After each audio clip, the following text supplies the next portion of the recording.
Parmani Bhagavato Sunano Ichita Ichamante Supakita Salute Angavo Payani Bode Parimasa Parimani Yoga Oga Surya Deve Sute Kidumakaya Nichigala Ajemi Bhujimi Vandami Namashami Dukha Guruma Kovela Sugaiganam Samari Maranam Jayam Sampati Omajam Atara Prani Acharya Vandandriya Purvacharya Nukame Sakal Karmya Atapa Puja Vandana Sosame Kamsri Acharya Mati Kaya Uttargam Karomyo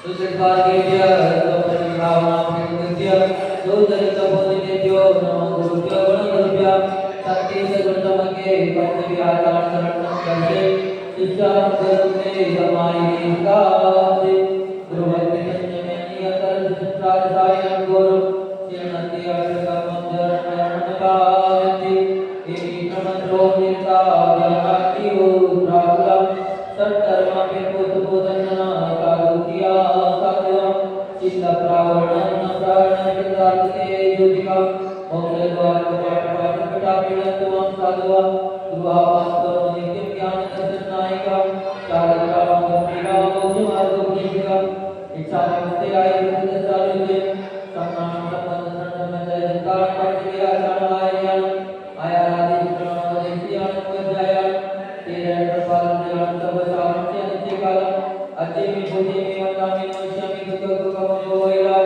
Suraikanam Samani Maranam Jantam Sampati Omajam Sri Adi Sadhya Acharya Vishya Bhujito Vijayanamakam Jyotirvijayayam Kami Nimetayam Bhuje Bhujam Sarvashantu Vidurvam Prabhavasali Mandiram Nandete Gurvakitam Vande Sri Mahavir Ki Pitra Vidyatipalatam Kale Vyapita Bhujivit Gurgani Bholantu Vedprasnayam Nanatva Bhavintu Diprishay Varmani Yogira Paya Mani Bhut Kashmira Sanchar Patulini Kalpantaka Vajana Vishya Guruna Lokotara Tiruna Saunam Prasanta Swami Namo Siddha Nansa Vajodi Tatyam Javan Sagar Suryavarya Swami Agatyam Sapya Mahamurti Siddhanta Sagar Sulojini Devabhaktya Mahavir Kirti Guruvarya Subhata Shishya Nityam Namam Sri Sarvati Sagaraya Tubhyam Namo Ravisamatama Tejikaya Tubhyam Namo Sri Samanjala Vibhavaya Tubhyam Namo Darit Jala Vinashanaya Tubhyam Namo Guru Viraga Sivaptataya Tubhyam Namo Paramarupadi Gambaraya Tubhyam Namo Sujit Sasana Vardhanaya Tubhyam Namo Guru Vimarsi Ishwaraya Tubhyam Namo Guru Vimarsi Ishwaraya Tubhyam Namo Guru Vimarsi Ishwaraya हे स्वामी देशम सिद्धि बोलने के लिए हम मंत्रा विचार करना करते हैं आहारी आदि आदि रागी रोटी कोई मेरे जब हमारे यहाँ जागे सकते हैं ज्ञाता ज्ञान प्राप्त कर बदल में विचार नकार के लिए दूसरा लगा काम दूसरा पैसा है सुंदर से अपन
देव देवादि भगवान शांतिनाथ भगवान की जय।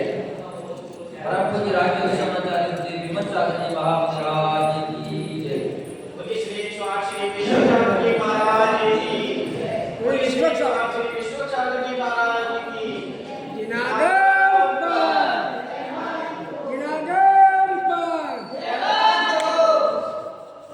जय हो जय हो जय हो जय हो।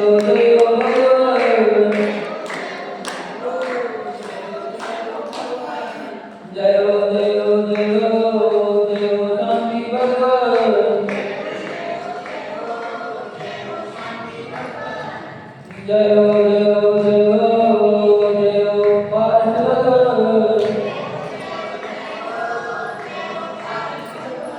हमें आए हैं चार तुम्हारे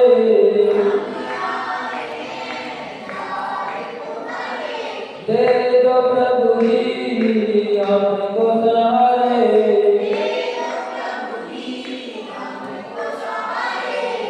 स्वामीनाथ भगवन भगवन भगवन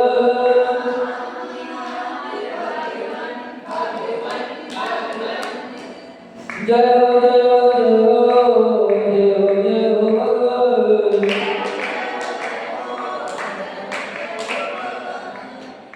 सभी गीत रागी प्यारी प्यारी लागे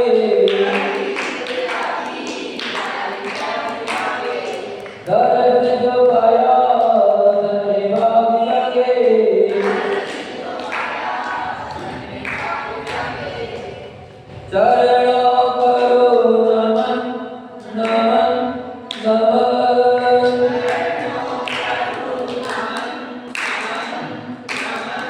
जय हो जय हो जय हो जय हो जय हो भगवान सर्व के स्वामी शरण में आया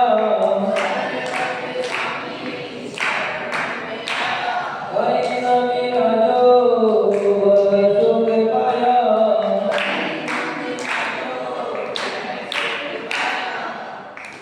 हर सिद्ध हुए नयन नयन नयन जय हो जय हो जय हो जय हो जय हो भगवान हित उपदेशी आप कहाँ के हमें गुण गाने भक्त बन जाते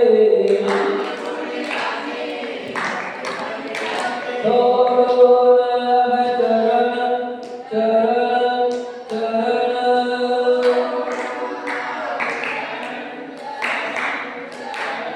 जय हो जय हो जय हो जय हो जय हो भगवान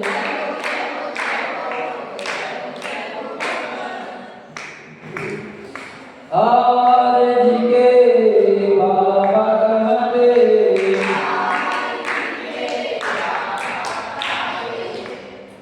प्रभु के बाबा कहते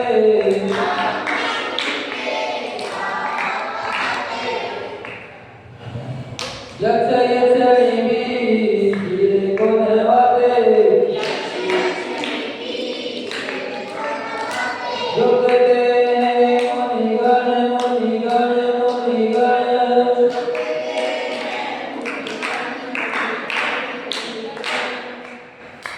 जय हो जय हो जय हो जय हो जय हो भगवान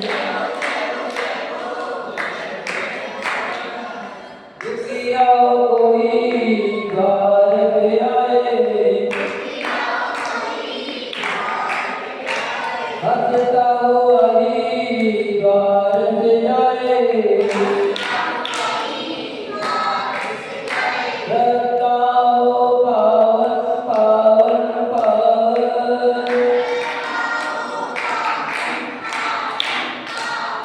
जय हो जय हो जय हो जय हो जय हो भगवान जय हो जय हो जय हो जय हो शांति भगवान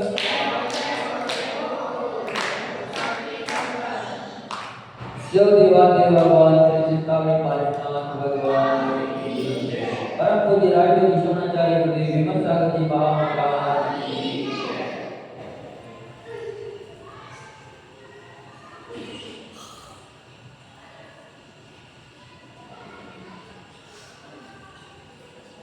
आचार्य लोगन एक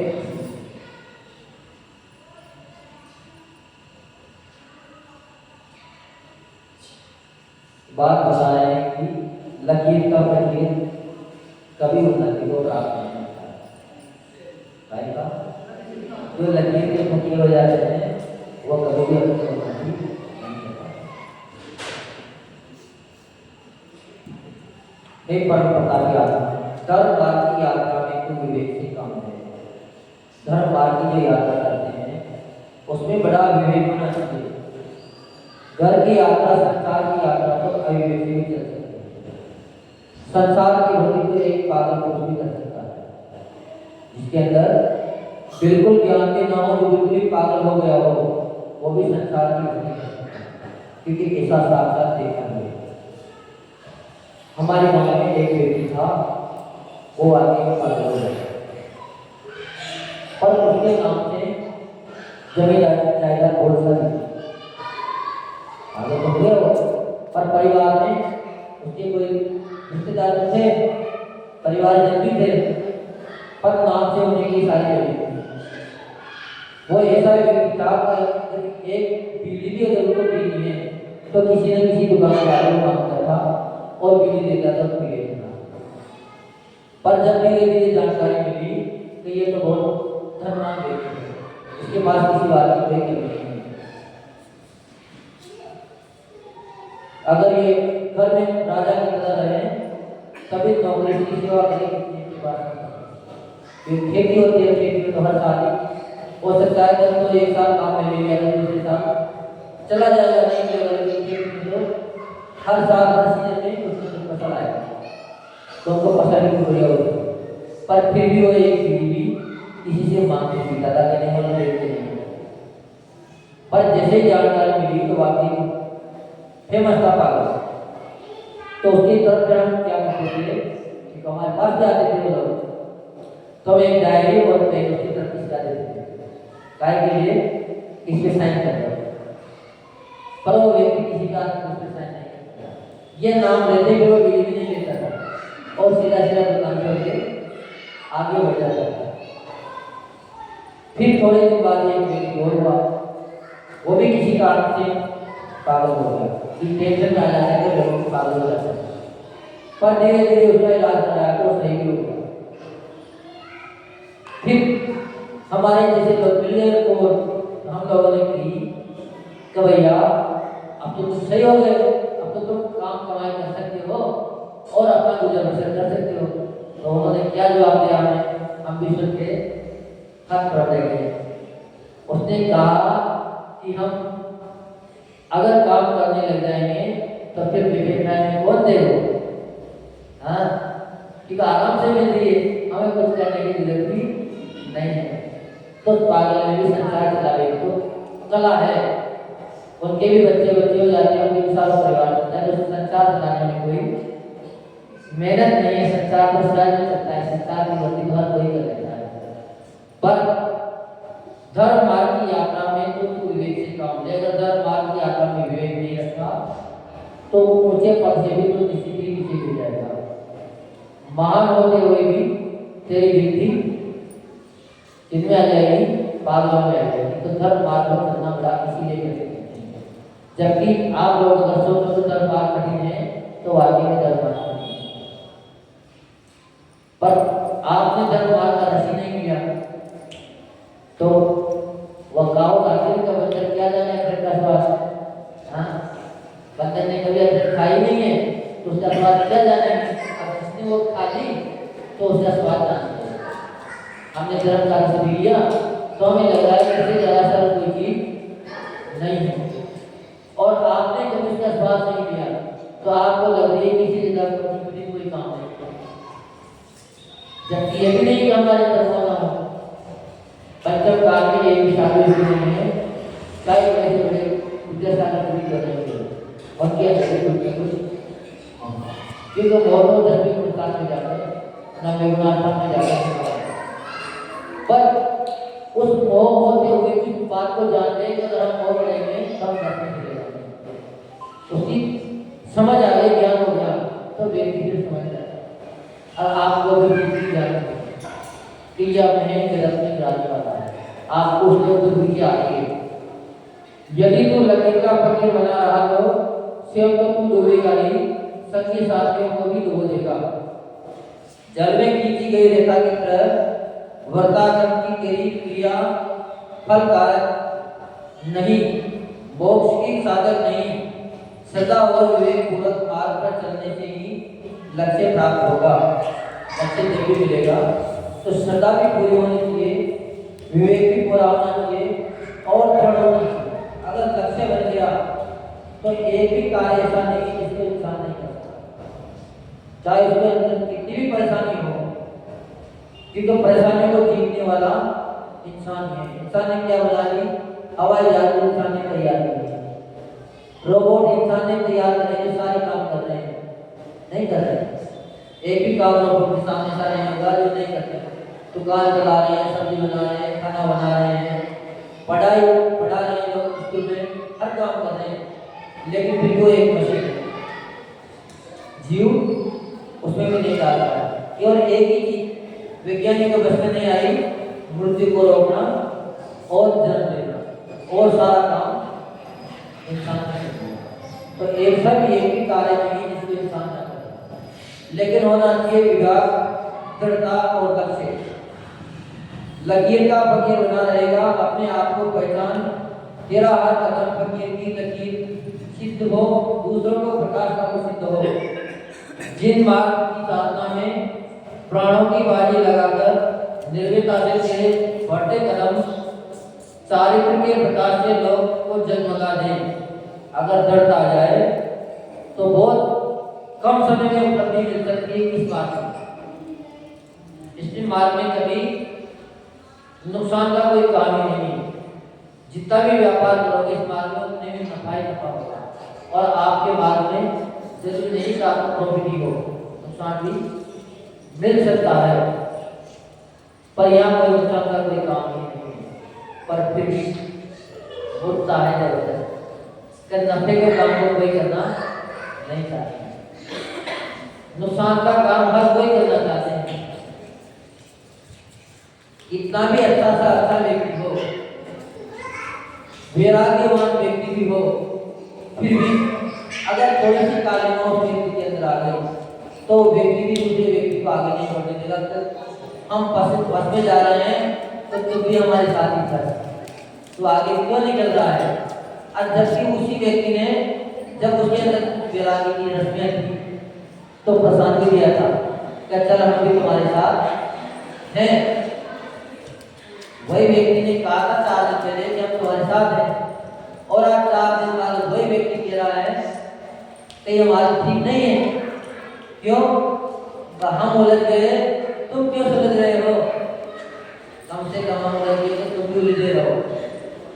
तो ऐसी स्थिति है, जब सीता ने अग्नि परीक्षा की तो राम जी ने खूब समझाया था, यहाँ तक कि उनके चरणों में भी झुक गए थे, कभी ऐसी गलती कभी नहीं होगी तो हम सीधी रहते हैं। पर वो तो झुके रह गए, सीता ने केस न और उन्होंने आगे का के अपना स्थिति चेक कर दिया। अब दोबारा उनको स्थिति आई कभी भी नहीं मिलेगी, सीधी उनको मोक्ष मिलेगा। पर वो प्रतिदिन तो बन गए। पर जब राम जी दीक्षा लेके तपस्या करने लगे तो वही जीव जो सब जान रहा है, सब समझ रहा है कि देव प्रिया जी तो जान रहा है किस पद से यहाँ आए, फिर भी राम जी को डिगाने सीता का वेश करके वापस आ गए। कहा आप अभी से क्यों जा रहे हो? अभी तो हम तुम्हारे साथ हैं, अभी तुम्हारे साथ रहेंगे। ये बहुत बड़ा गरीब का है, का हम डूबे तो तुम में नहीं टेके जैसे हम एक सलाम आता है और बरसा फैले। तो यही स्थिति सारे संसार की है, खुद डूबेगा तो दूसरे को भी किसी डूबेगा।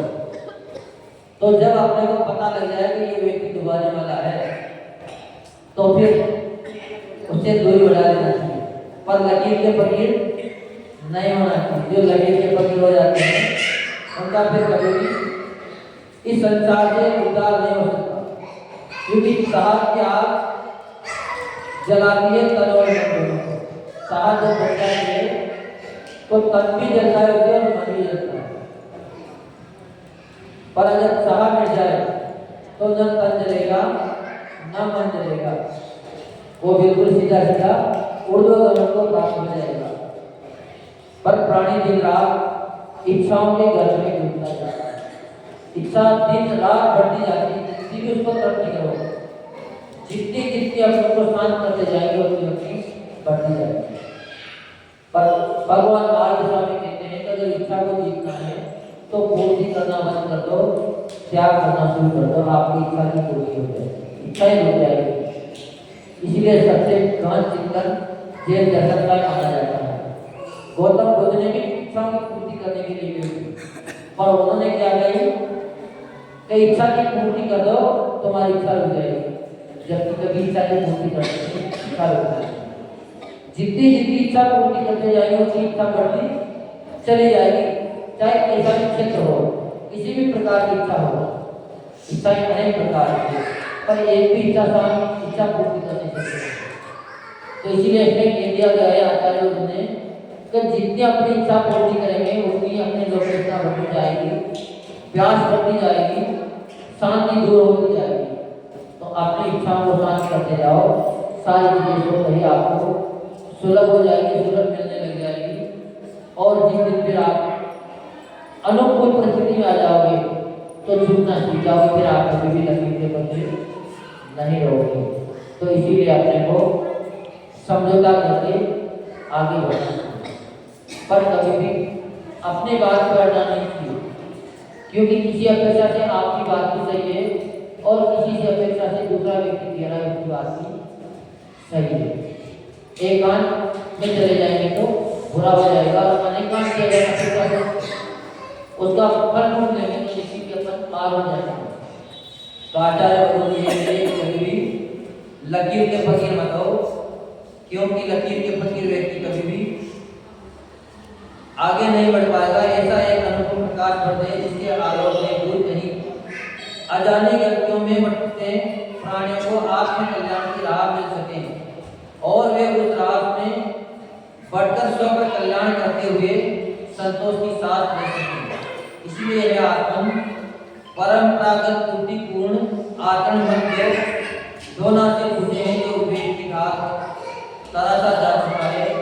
विवेक काटने कदम की फकीर की लकत बन सकते हैं। अगर विवेक अपन के पास है तो फिर अपन विवेक के साथ अगर पढ़ भी गए तो अपनी बात कभी भी बाधित नहीं होगी, क्योंकि सिद्धांत से जो बात की जाती है वो कभी भी बाधित नहीं होती। तो अपने को समझौता करके ही आगे बढ़ना चाहिए। ऐसा आचार्य ने अपने को आज एक सूत्र दे दिया। और फिर किसी धर्म मार्ग पर तो बिना विवेक के कभी बढ़ना नहीं चाहिए। एक बार संसार मार्ग तो रोते जीते कैसे भी आपका पूर्ण हो जाएगा, रोते रोते पीटते पीटते भी आपका संसार पूरा हो जाएगा। पर मोक्ष मार्ग में न रोना पड़ता है न कहीं पीटना पड़ता है। मोक्ष मार्ग तो बिल्कुल शुद्ध है। तो इसीलिए हो सके तो सभी लोग विचार करें और ना हो सके तो सुन के ले जाए, है ना, पर कम से कम सुन तो ले ही। जो प्रभु जी राष्ट्र समाचार्य विमर्श सागर महाराज की जय।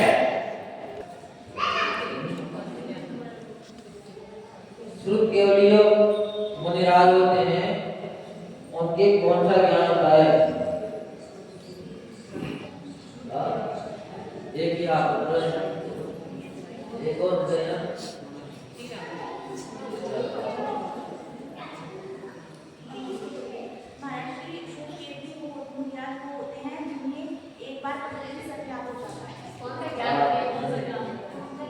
अभी बैठ जाएगा, नहीं आएगा।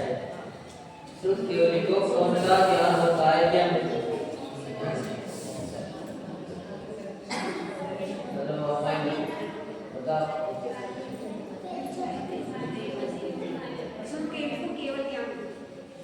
आप भी बैठ जाइए।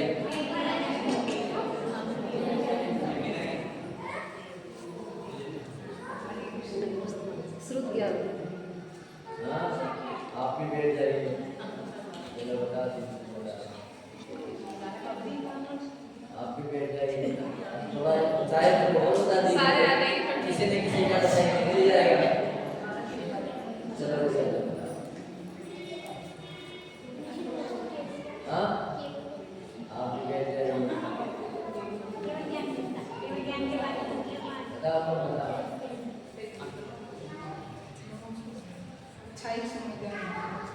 आप देख जाएंगे और कौन से श्रुत केवली को कौन सा ज्ञान होता है?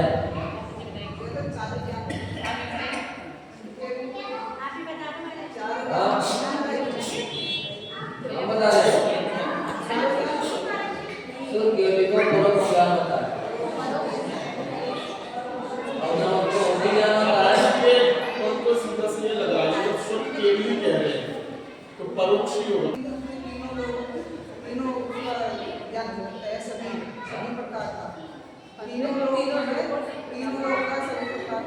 आप बैठ जाइए। परोक्ष ज्ञान क्या है?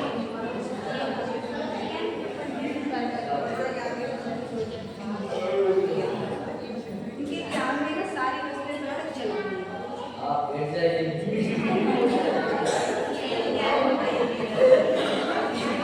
और कोई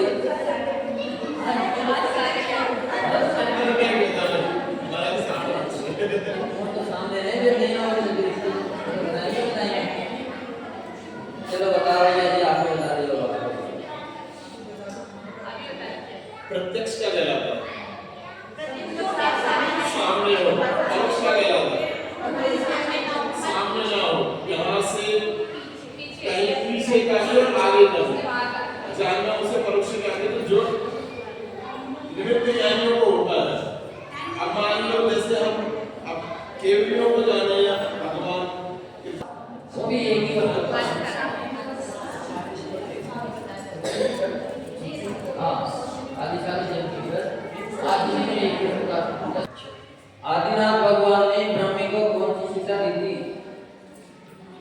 ब्राह्मी और सुंदरी दो बहनें हैं।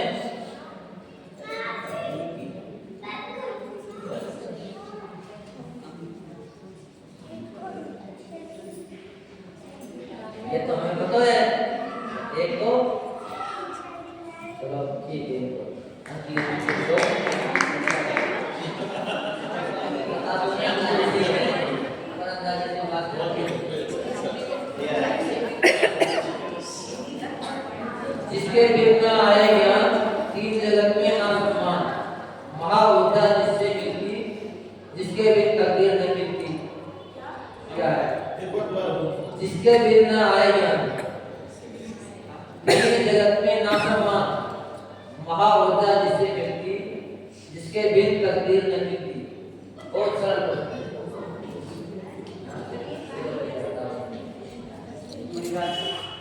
बैठ जाइए।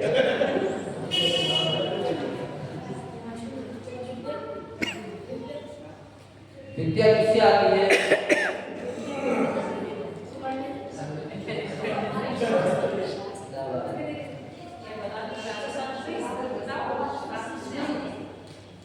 बात सुनिए।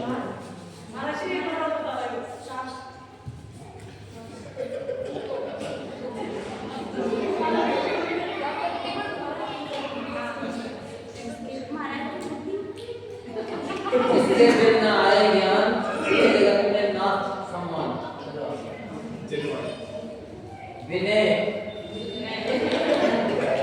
विद्या जगाती विनय विनय के बिना विद्या नहीं आती। चाहे कितना भी साथ पढ़ लीजिए, चाहे कितना भी दूर पढ़ाते रहे, विद्या अगर विनय नहीं है। किसी ने बताया